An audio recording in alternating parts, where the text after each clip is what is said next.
Merci, éternel Dieu, de ta sainte présence. Merci, Saint-Esprit, de vivre en moi. Merci, Seigneur mon Dieu, de mettre ta parole dans ma bouche. Je fais cette petite vidéo pour apporter un témoignage. Voilà, il y a un peu plus de 15 ans, Dieu n'existait pas dans ma vie, il n'y avait pas de rejet, mais il n'y avait pas de Dieu. Et je faisais partie d'une chorale gospel, et un jour on a été invité à un culte dans une église évangélique. Voilà, pour moi ça s'est passé sur Royan. Et là c'est la première fois que j'assistais à un culte, entendre la parole de Dieu, de connaître, savoir ce que c'était un pasteur, donc qui annonce la parole de Dieu. Donc voilà, j'ai appris beaucoup de choses. Et la première chose par laquelle j'ai été touché, c'était les chants justement. Et dans un culte, ça commence toujours par de la louange à Dieu, où on honore Dieu, où on loue Dieu pour ce qu'il est, c'est-à-dire un Dieu d'amour. Et j'ai été touché par les chants, que toute l'assemblée chantait d'un même cœur. Et c'est la première chose qui m'a touché, ce sont les chants de louange. Voilà. Et par la suite, je suis retourné régulièrement le dimanche à ce culte dans cette église évangélique. Puis un jour, un dimanche, après un culte, un ancien de l'église est venu me voir avec un livre et me dit « Tiens, c'est pour toi, c'est un cadeau ». Et il me dit simplement, c'est le Nouveau Testament, donc le Nouveau Testament, là, ça fait partie de la Bible. La Bible est en deux parties, il y a l'Ancien Testament et le Nouveau Testament. Et puis il me dit, c'est le Nouveau Testament, c'est l'histoire de Jésus-Christ, de sa naissance à aujourd'hui. Donc avec le recul, évidemment, c'est la vérité, puisque Jésus-Christ, Dieu a tant aimé le monde qu'il a envoyé son Fils Jésus-Christ dans le monde, qui s'est fait chair, qui s'est fait homme, afin que quiconque croit en lui, en Jésus-Christ, ne périsse point, mais ait la vie éternelle. En effet, Dieu n'a pas envoyé son Fils dans le monde pour juger le monde, mais pour que le monde soit sauvé par lui, soit sauvé par Jésus-Christ. Et depuis le premier homme et la première femme que Dieu a créé, Adam et Ève, voilà, il y a eu ce péché qui sont commis. Dieu les avait installés dans un jardin d'Éden, donc c'est paradisiaque, ils étaient juste à l'entretenir, avoir une relation avec l'Éternel, avec le Dieu qui les avait créés. Et ils avaient tout à disposition dans ce jardin. Ils avaient à s'en occuper, ils avaient de quoi manger, ils avaient l'eau, voilà. Et l'Éternel, Dieu le Père, leur a donné une seule interdiction, c'est de manger du fruit de l'arbre du bien et du mal. Voilà. Mais, à un moment donné, le diable est venu sous la forme d'un serpent et les a tenté la femme, en lui disant « Dieu a-t-il vraiment dit ?» Et la femme s'est laissée tenter. Elle a mangé de ce fruit. Et puis, l'homme est venu, elle a partagé ce fruit, il a péché aussi, donc tous les deux ont péché. Adam et Ève, l'homme et la femme, ont tous les deux péché en mangeant du fruit que Dieu avait défendu de manger. Donc à partir de ce moment, ils ont été séparés de Dieu. Et jusqu'à aujourd'hui, tout homme, toute femme, sur toute la terre, tout le monde est pécheur. Il n'y a pas un seul juste.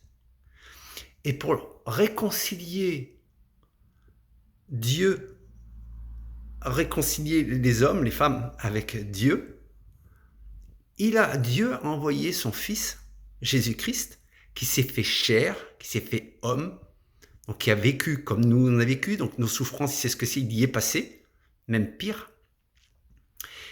Et il a porté tous nos péchés à la croix. Il est mort, il a été crucifié, et il est ressuscité le 3e jour. Donc il a payé notre dette.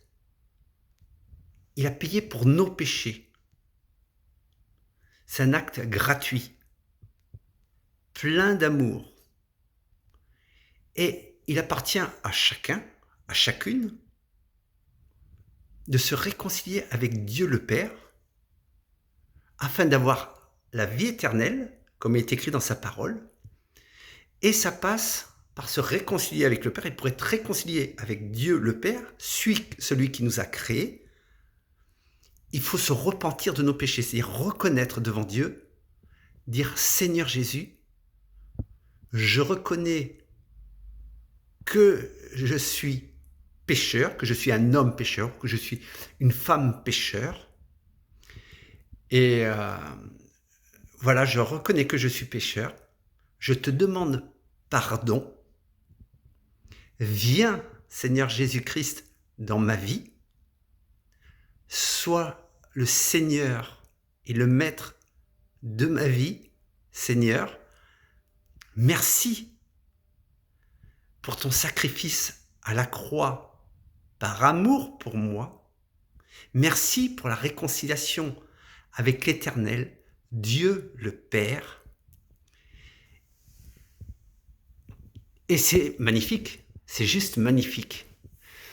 Donc voilà, c'est la question, c'est à me poser, c'est voilà, qu'est-ce qu'il advient après ma mort, le jour où je vais mourir? Pour ma part, moi Bernard, je sais que mon espérance est l'éternité. Je vais passer l'éternité avec le Dieu d'amour, celui qui m'a créé, celui qui t'a créé toi, homme, femme, sans exception. Et c'est la seule condition. Comme il est dit, il n'y a qu'un seul intermédiaire entre Dieu et les hommes, c'est Jésus-Christ. Donc il ne faut pas prier une femme, un saint qui est mort, ou quoi que ce soit d'autre, c'est Dieu seul. Jésus-Christ seul. Et c'est accessible à chacun, à chacune d'entre nous. Simplement, où je suis. Voilà, j'ai juste à me mettre à part, au calme. J'éteins mon portable, j'éteins la télé, j'éteins tout bruit. Je me tiens dans le calme et le silence. Et je m'adresse directement à Dieu qui m'entend. Il n'attend que ça. Dieu le Père, il a les bras grands ouverts pour chacune d'entre nous. Quoi que nous ayons fait, quelle que soit notre situation, notre statut social, quels que soient les péchés qu'on a pu faire. De toute façon, on a tous péché, soit par le mensonge, par toutes sortes de choses. Voilà, déjà, le premier péché, c'est d'être séparé de Dieu. Voilà, ça c'est déjà le premier péché. Donc pour se réconcilier, il faut se repentir devant Dieu, de lui demander pardon, et lui demander de venir prendre toute la place dans notre vie, d'être le Seigneur, le Sauveur de notre vie. Voilà. Après, moi, dans cette église où j'ai été, on m'a offert donc une Bible. J'ai commencé à la lire, donc ça fait un peu plus de 15 ans. Et puis, au fur et à mesure, ça me nourrissait, ça me remplissait à l'intérieur, ça nourrissait mon âme, ça nourrissait mon cœur. Et puis, un jour, j'ai été voir le pasteur et je lui ai dit, je voudrais me faire baptiser. Ça bouillait dans mes entrailles, ça bouillait en moi, dans mon cœur. Puis il me dit, oui, bien sûr, il n'y a pas de problème. Et puis, quelques mois après, je suis passé par les eaux du baptême. Et donc, le baptême, c'est par immersion, c'est-à-dire immerger complètement dans l'eau, conformément à la parole de Dieu. Il n'y a pas d'autre baptême valable aux yeux de Dieu. Voilà. Et puis, par la suite, j'ai été baptisé du Saint-Esprit. Donc, le Saint-Esprit, il vit en moi 24 heures sur 24, 7 jours sur 7. Chaque personne a accès à Dieu, peut parler à Dieu. Dieu attend juste. Voilà, Dieu, il ne forcera personne. Dieu, il nous laisse libre de notre choix. Mais, voilà, il ne faut pas attendre. Les temps pressent. Les signes des temps, comme il est écrit dans la Bible, ça s'accentue. Il y a de plus en plus de violence, de débauche, de cataclysmes, de choses. Les temps sont courts. Le Seigneur Jésus-Christ va revenir chercher avec les saints anges son Église, c'est-à-dire ceux qui ont accepté Jésus-Christ comme Seigneur et Sauveur, pour la vie éternelle. Voilà, et il y a deux chemins. Dieu, il dit dans sa parole, je mets deux chemins devant toi. Le chemin qui conduit à la vie éternelle, c'est Jésus-Christ. Et le chemin qui est large et spacieux, qui monte, qui conduit à la perdition éternelle, ce que le plus grand nombre choisit. Ceux qui ne veulent pas de Dieu, voilà, ils sont condamnés à se perdre eux-mêmes. C'est leur choix. Donc voilà, il y a juste à dire, Seigneur, voilà, viens dans ma vie. Je te demande pardon pour mes péchés. Viens transformer ma vie. Et Dieu va le faire. Il attend qu'une seule chose de notre part, c'est notre décision, c'est qu'on ouvre la bouche et qu'on ose dire, Seigneur, voilà, même si je ne connais pas, Seigneur, je ne te connais pas, ou je ne crois pas en toi, peu importe. Dire, mais si tu existes, viens dans ma vie. Voilà, viens me sauver. Voilà, je vous bénis chacun et chacune. Et je prie l'Éternel, mon Dieu, mon Père Céleste, au nom de Jésus-Christ, qu'il vous remplisse votre cœur de son amour et qu'il manifeste sa bonté envers chacun de vous, hommes, femmes, qui écoutez, qui regardez cette courte vidéo.